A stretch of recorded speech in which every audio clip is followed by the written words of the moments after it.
The great hall of the Galactic Concord was older than most stars.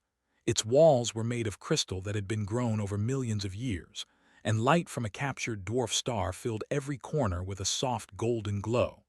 Representatives from 1,000 species sat in rising circles around the central platform, their bodies as different as the worlds they came from. Some breathed methane. Others existed as clouds of magnetic particles. A few were so old that they had forgotten what flesh felt like. But when appeared, every being in the chamber fell silent. Was the eldest. It had existed before the first civilization learned to make fire. It had watched empires rise and fall like waves on a beach. Its body was made of pure light and energy, shifting through colors that had no names in any language. When it spoke, every being heard its words in their own tongue, as if the universe itself was translating. For 800,000 years had slept.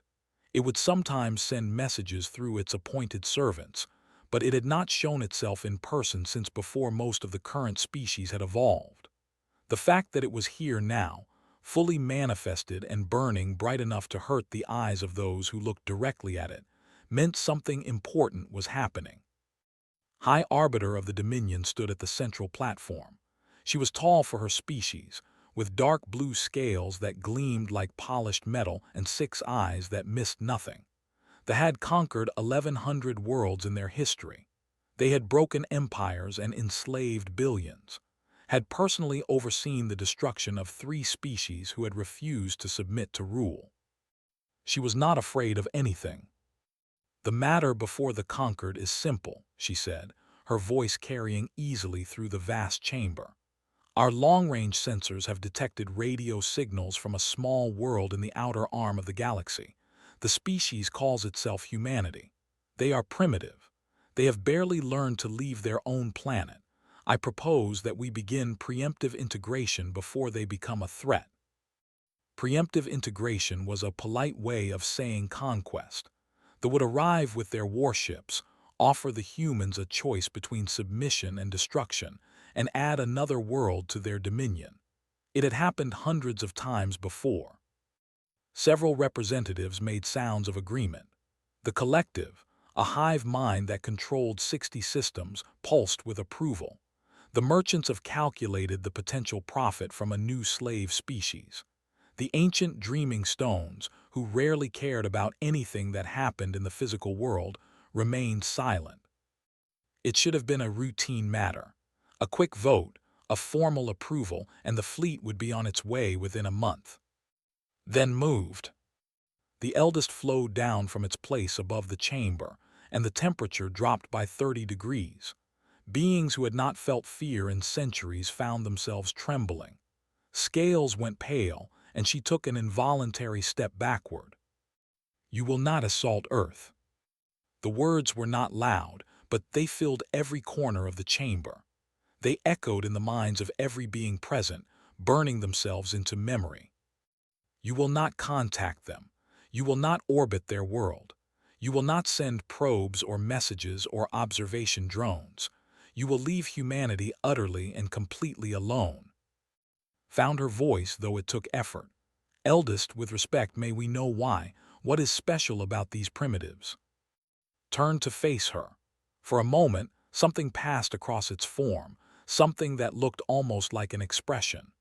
The ancient races who remembered what had been like in its youth recognized it immediately, though they could not believe what they were seeing. It was fear.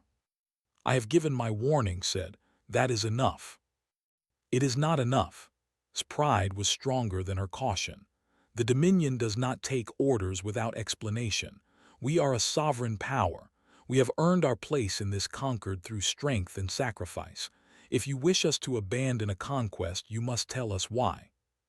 The chamber went very still. No one spoke to like that, no one. But the Eldest did not strike down.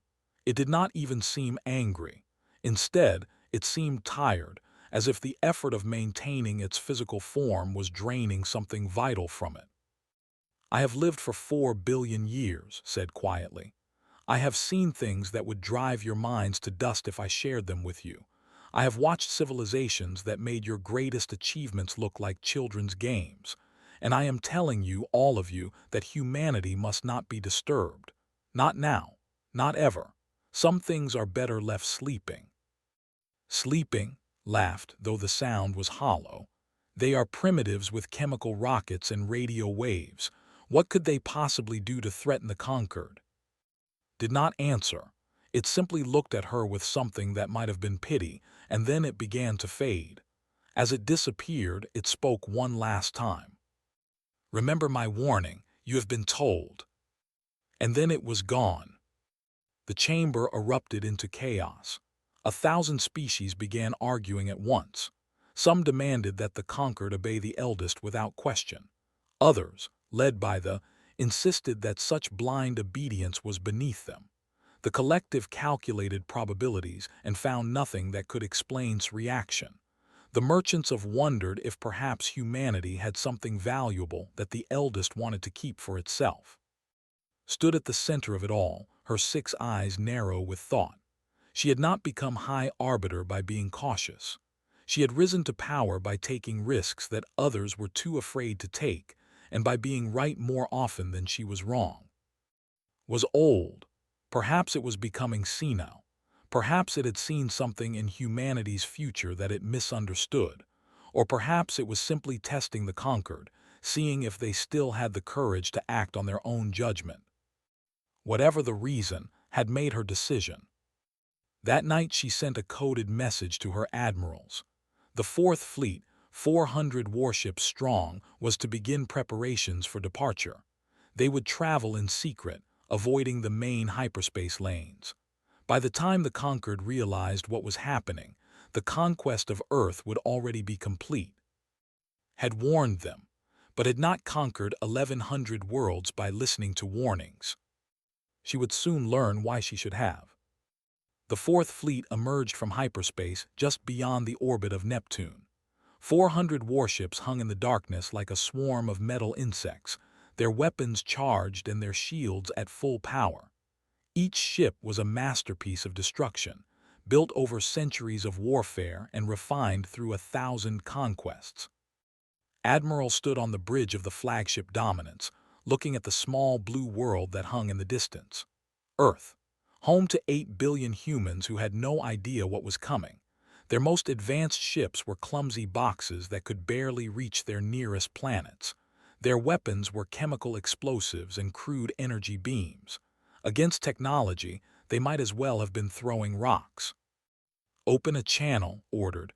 "All frequencies, let them know we have arrived." The message was simple. Surrender and be integrated into the Dominion, where humanity would serve as a labor species and be given the honor of contributing to greatness. Refuse and face destruction. The humans took 12 hours to respond. When they did, their message was even simpler. "No." Almost laughed.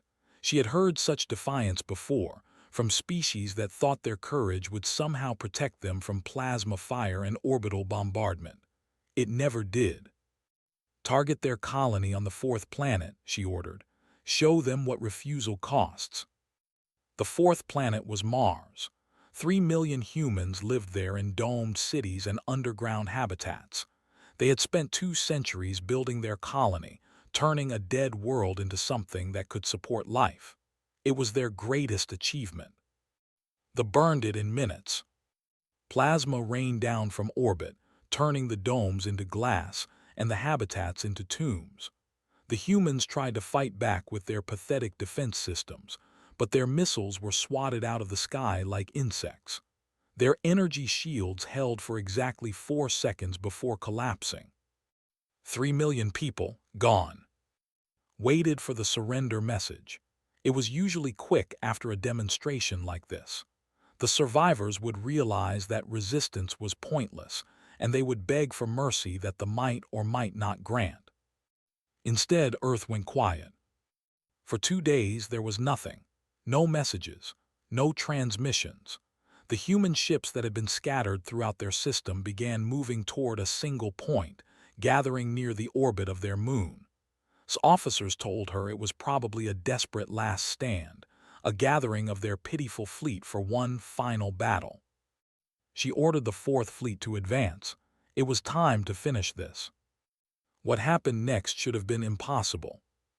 The first sign of trouble came when a scout ship vanished. One moment it was there, scanning a field of debris near Mars. The next moment it was simply gone. No distress signal, no explosion, just nothing. Then another ship vanished, and another. By the time realized something was wrong, she had lost 30 ships. "What is happening?" she demanded. "Where are the attacks coming from?" Her sensor officers had no answer. They were detecting energy signatures unlike anything in their databases. Ships were appearing out of nowhere, firing weapons that cut through shields like they were not there, and then disappearing before they could return fire. The ships were human, stared at the sensor data, and could not understand what she was seeing. The human vessels had been crude boxes of metal 2 days ago. Now they were something else entirely. They moved in ways that seemed to ignore physics.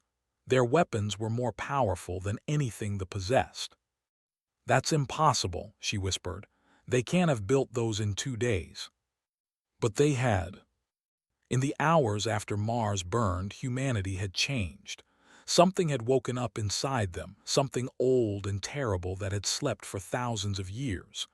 They did not know where the knowledge came from. They did not question it. They simply built. Engineers who had spent their lives designing simple rockets suddenly understood principles of physics that they had taken to discover. Scientists who had struggled with basic fusion power were now building weapons that could tear holes in reality itself. Factories that had produced consumer goods were now producing warships at a rate that should have been impossible. And all of them, every single human involved, felt the same thing burning in their chests. It was not fear. It was not despair. It was rage. 3 million people, 3 million names. They remembered every single one. The battle lasted 6 hours. They fought with everything they had, but they were facing an enemy that learned from every exchange. A weapon that worked once would never work again. A tactic that succeeded would be countered within minutes. The humans adapted faster than they could think. And they did not accept surrender. Tried to offer terms when she realized the battle was lost. She opened a channel and began to speak words of capitulation. A human ship appeared beside the Dominance, so close that she could see it through the viewport. A voice came over the communication system, speaking in perfect. "You killed 3 million of us. Did you accept their surrender?" Then the ship opened fire. When it was over, only a single escape pod remained. Inside was a junior communications officer named Al, chosen by pure chance to survive. She had hidden in a storage compartment when her ship was boarded, and she had heard the screams of her as the humans found them. The humans let her go. They wanted someone to deliver a message. Al made the journey back to conquered space in a daze. When she finally arrived and was brought before the council, she could barely speak. Her scales had turned white with shock, and her 6 eyes stared at nothing. "What happened?" the council demanded. "Where is the Fourth Fleet?" "Gone," she whispered, "all gone." How? The humans were primitives. They had no technology. Al laughed, and the sound made everyone in the chamber uncomfortable. It was not a sane laugh. "They learn," she said. "They adapt. They do not stop." She looked up at the council with eyes that had seen too much. "And they remember everything. They told me to tell you something." "What?" "They said this is just the beginning. They said they are coming for everyone who knew, everyone who approved, everyone who could have stopped it and didn't." Al's voice dropped to a whisper. "They said to tell the High Arbiter that they will find her, no matter how long it takes, no matter where she hides." She paused, and when she spoke again, her voice was barely audible. "They said they do not forgive. They said they do not forget. They said they are humanity and they are awake." The council chamber fell silent, and somewhere in the darkness between stars, 400 new human warships began their journey toward conquered space. Mars would be remembered, and the debt would be paid. The Galactic Concord had ruled the known universe for 3 million years. In that time, it had faced rebellions, invasions, and wars that consumed entire star systems. It had always survived. It had always won. Now, for the first time in its long history, the Concord was afraid. 10 years had passed since the destruction of the Fourth Fleet. In that time, humanity had expanded from a single solar system to 17. Their ships traveled faster than anything in the conquered fleet. Their weapons were more powerful. Their soldiers were more determined. But it was not their technology that frightened the conquered. It was the way they used it. When humanity encountered a species of raiders who had attacked human colony ships, they did not simply defeat them. They hunted them. Every ship, every station, every hideout was found and destroyed. The entire species was gone within a year, not conquered, not subjugated, erased. But when humanity encountered a peaceful species of traders who offered friendship, they responded with open arms. Human engineers helped them improve their ships. Human doctors cured diseases that had plagued them for generations. Human soldiers protected convoys from pirates. The conquered could not understand this. How could the same species that had wiped out the without mercy show such kindness to the? How could beings capable of such destruction also be capable of such generosity? The answer was simple, though the conquered did not want to accept it. Humanity judged. They looked at each species they encountered and made a decision. Those who offered friendship received friendship in return, 100-fold. Those who offered violence received violence in return, 1,000-fold. It was a simple equation, and the conquered was on the wrong side of it. The council called an emergency session. Representatives from every major power gathered in the Great Hall, and the arguments began immediately. The collective proposed a blockade of human space, sealing them in until they could be dealt with. The merchants have suggested buying them off with trade agreements. The militant species called for a united fleet to crush humanity before they grew any stronger. High Arbiter was not present. She had gone into hiding after receiving reports of human ships entering space. No one knew where she was. No one was sure they wanted to know. In the middle of the debate, a human ship appeared in orbit around the conquered. It had bypassed every defense system, every patrol fleet, every warning satellite. It simply appeared as if it had always been there. A single human came down to the surface. Her name was, and she called herself an ambassador. She was small by human standards, with dark hair and eyes that seemed to see everything. She walked into the great hall as if she belonged there, and she stood at the central platform where had stood 10 years before. "I bring a message from Earth," she said. Her voice was calm and pleasant, as if she was discussing the weather rather than the fate of civilizations. "We have no interest in conquest. We do not want your worlds or your resources. We simply wish to be left alone to explore the stars and find our place among them." The council listened with suspicion. The collective asked the question that was on everyone's mind. What about the Fourth Fleet? You speak of peace, but you have already destroyed hundreds of ships and wiped out an entire species of raiders. Smiled, and something cold passed behind her eyes. "We remember Mars," she said. "We remember 3 million names. We remember every child who burned, every family that died, every dream that was ended. We did not start this war. We did not want this war, but we will finish it." "What does that mean?" a council member demanded. "It means we want only one thing from the conquered. We want the High Arbiter. We want. Deliver her to us and we will consider our business with the concluded. Refuse and we will find her ourselves, and we will not be gentle about it." The council exploded into argument. Handing over one of their own to face human justice was unthinkable. It would set a precedent that could tear the conquered apart. But the alternative was war with a species that had already proven it could not be defeated by conventional means. In the end, they chose to refuse. They told Ambassador that the Conquered would not surrender any of its members to outside powers, would face conquered justice, not human revenge. Nodded as if she had expected this answer. "Very well," she said. "We will find her ourselves. I suggest you do not interfere." She left the chamber and returned to her ship. Within an hour she was gone. 3 days later, the went silent. Conquered scouts were sent to investigate. What they found made no sense. The planet was intact. The cities were undamaged.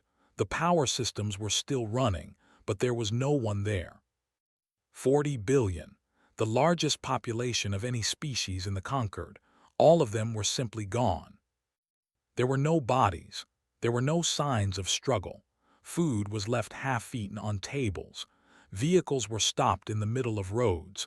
It was as if every single had simply vanished in an instant. In the capital city, in the great plaza where had made her announcement of the human conquest, the scouts found a message. It was carved into the stone in letters a kilometer high, visible from orbit. For Mars. The scouts searched the planet for weeks. They found no survivors. They found no explanation. They found only that message, repeated in smaller form on buildings and monuments throughout every city. For Mars.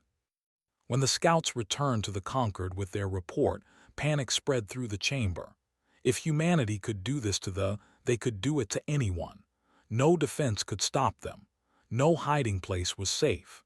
They had demonstrated a power that should not have existed, a power that made even the ancient races feel small and helpless. And somewhere in the chaos, a single transmission reached the Conquered from an unknown source. It was audio only, and the voice was human. "Has been found, the debt is paid, but we have not forgotten those who knew about Mars before it happened. We have not forgotten those who could have stopped it and chose to do nothing. We are watching, we are waiting, and we remember everything." The transmission ended. In the great hall of the Galactic Conquered, 1,000 species sat in silence, and for the first time in 3 million years, they understood what it felt like to be prey. The disappearance of 40 billion shattered something in the Galactic Conquered. Species that had warred for centuries suddenly found common ground. Ancient enemies formed desperate alliances. Powers that had ignored each other began talking, planning, preparing. They were all afraid. The ancient races began to wake. The dreaming stones, who had not moved in 200,000 years, started to stir. The void singers, beings of pure thought who existed between dimensions, opened their eyes for the first time in 1,000,000 years. The first children, the oldest living species in the galaxy, emerged from their meditation chambers and demanded to know what had disturbed the peace they had worked so hard to create. And still did not appear. The council sent messages, they sent prayers, they sent threats. Nothing worked. The Eldest remained hidden, silent, as if it too was afraid of what humanity had become. Finally, the first children did something that had not been done in 4 billion years. They spoke the true name the name that had been given to it at its creation, the name that bound it to existence itself. Had no choice but to answer. The Eldest appeared in a chamber deep beneath the Conquered, a place so old that even the first children did not remember who had built it. The walls were made of a metal that no longer existed anywhere in the galaxy, and the air hummed with energies that predated the current laws of physics. Looked different now. Its light was dim and flickering like a candle in a strong wind. Its form kept shifting, as if it was having trouble holding itself together. When it spoke, its voice was tired and old in a way it had never been before. "You should not have called me," it said. "Some things are better left unknown." The eldest of the first children stepped forward. Her name was, and she had been alive for 3 billion years. She had seen stars born and die. She had watched species rise from animals to gods and back again. She was not easily impressed. But she was afraid now. They all were. "We must know," she said. "What are the humans? How can they do what they do? Why did you warn us to leave them alone?" Was silent for a long moment. Then it began to speak, and what it said changed everything. "I am not the eldest being in this galaxy," said. "I am merely the eldest survivor. There was a species before me, before any of you. Before the stars themselves took their current forms, they called themselves the architects." Felt something cold move through her ancient body. She had heard legends of the architects, stories so old that they were dismissed as myths, but she had never believed they were real. "The architects seeded this galaxy with life," continued. "They created the conditions that allowed your species to evolve. They made me to watch over you, to guide you, to protect you from the dangers that existed in the dark places between stars. I was their guardian, their servant, their child." "What happened to them?" asked, though she was not sure she wanted to know. "They were too kind," said, "too trusting. When the hollow came, they tried to reason with it. They tried to find a peaceful solution. They did not understand that some things cannot be reasoned with." The hollow.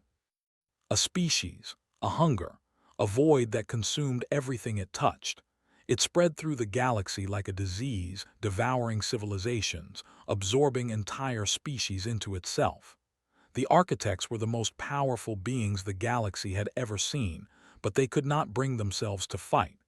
They believed that all life was sacred, even life that wanted to destroy them.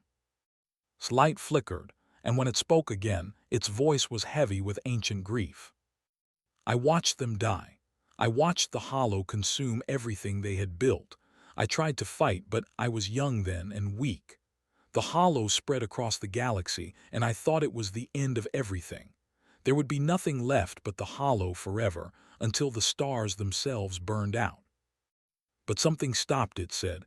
"The hollow is gone. What happened?" Turned to look at her, and in its fatting light she saw something that made her blood run cold. The hollow found Earth. The chamber went silent. Humanity was young then. They had just discovered fire. They were primitives, barely more than animals. The hollow should have consumed them in moments as it had consumed everything else. But something was different about humans, something the hollow had never encountered before. "What?" They fought back, not with technology because they had none, not with intelligence because they were still learning what intelligence meant. They fought back with something else, something that burned so bright that even the hollow could not extinguish it. Paused, and when it spoke again, its voice was barely a whisper. "Humans do not surrender. They do not give up. They do not accept defeat. Even when they are outnumbered and outmatched, even when there is no hope of victory, even when every rational being would lay down and die, humans keep fighting. And when they are pushed too far, when they are backed into a corner with nothing left to lose, they become something else entirely, something that even the hollow learned to fear." What did they do? They fought for 10,000 years. They sacrificed 90% of their population. They developed immunities to the hollow. They learned to hunt it. They became predators and the hollow became prey. In the end, they did not just defeat it. They destroyed it. Completely. Utterly. There is nothing left of the hollow because humanity erased it from existence. Could not speak. She could not move. She was 3 billion years old and she had never heard anything like this. The trauma was too great, said. Humanity could not live with what they had done, what they had become. So they forgot. They buried the memory so deep that it became myth. Stories of monsters and demons, of an age of darkness before civilization. But the potential remained. The capacity for that terrible, magnificent wrath slumbered in their genes, waiting for something to wake it up. "And we woke it up," whispered. "Mars, the 3 million, we woke them up." "Yes." "What do we do now? How do we stop them?" Laughed, and the sound was like breaking glass. "Stop them? You cannot stop them. The architects were gods and they could not stop the hollow. But humanity stopped it. They broke it. They ate it alive." The eldest's light was almost gone now, flickering like a dying star. "I warned you to leave them alone because I have seen what they become when they are pushed.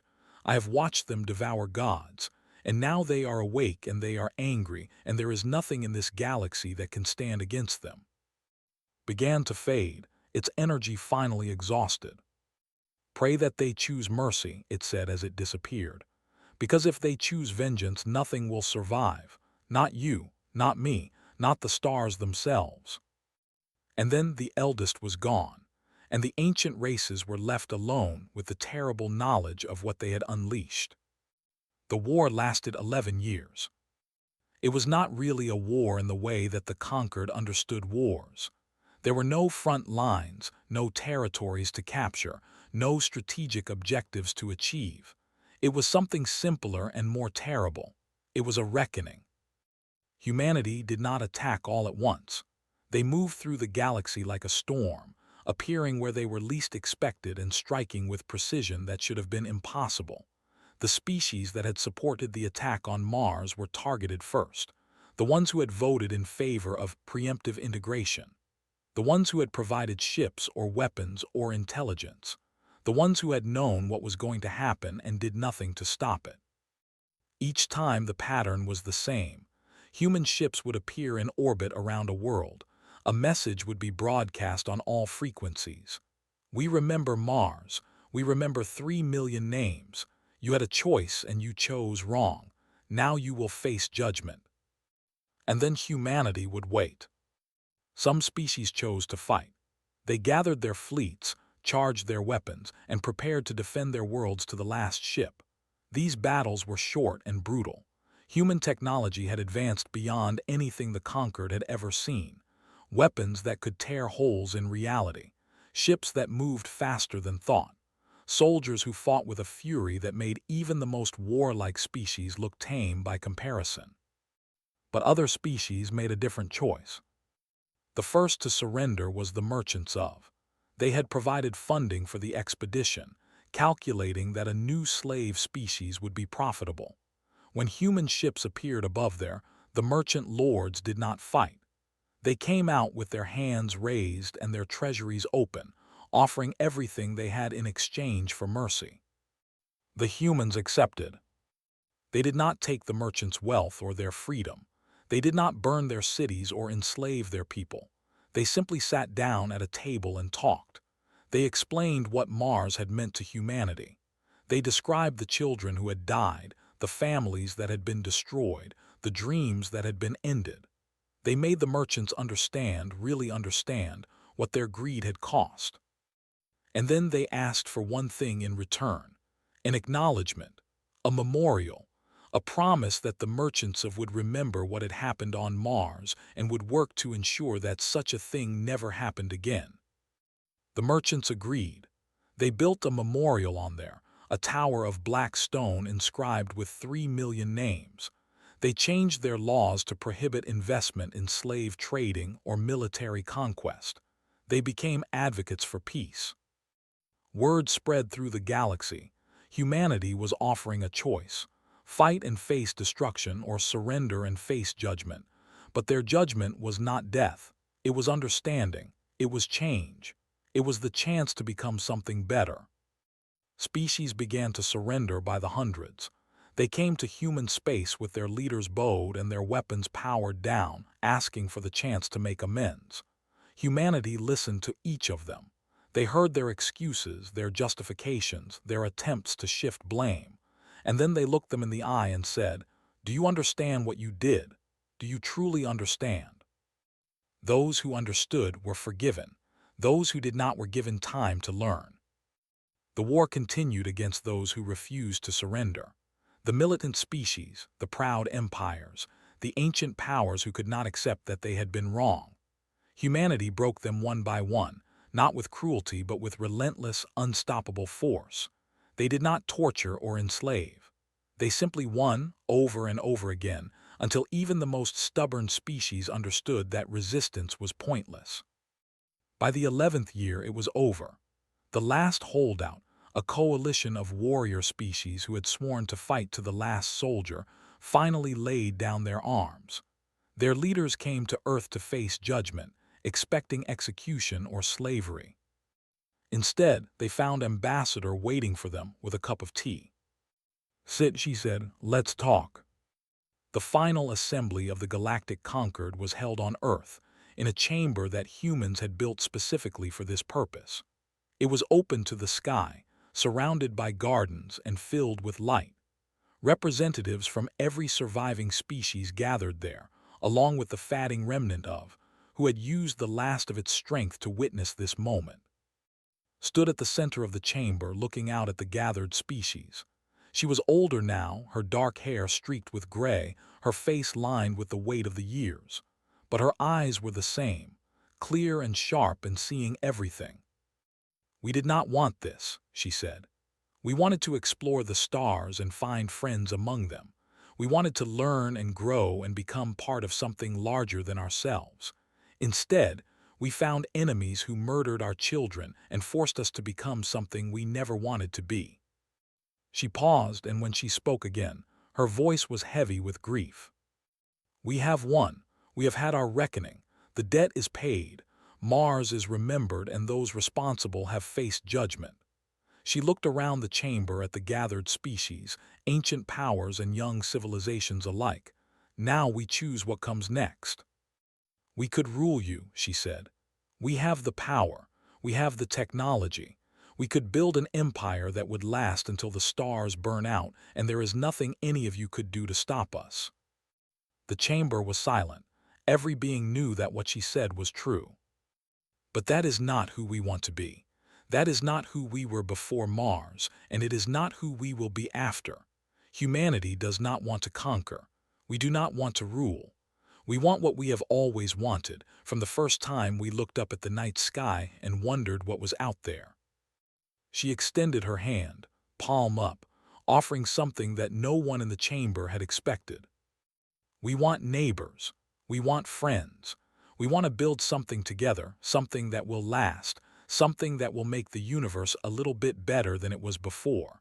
We have shown you what we can become when we are pushed into darkness. Now let us show you what we can become when we step into the light."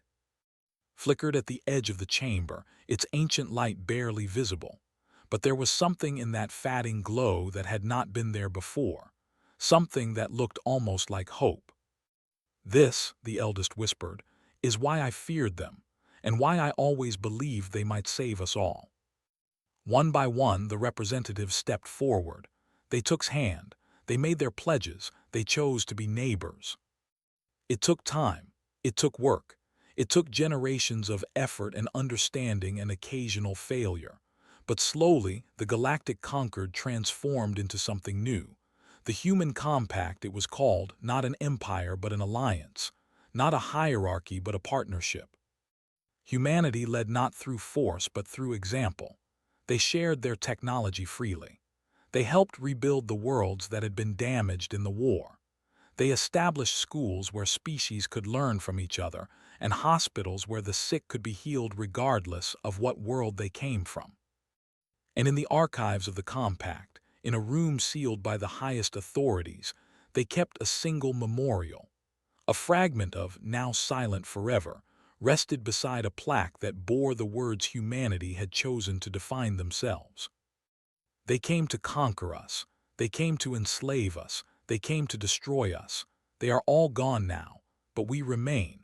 Not because we were the strongest but because when they pushed us into the dark, we learned to carry our own fire.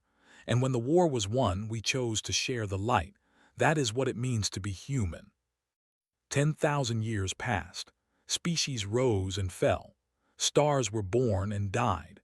But across the galaxy, in 1,000 languages, children still learned the first and greatest law of the cosmos.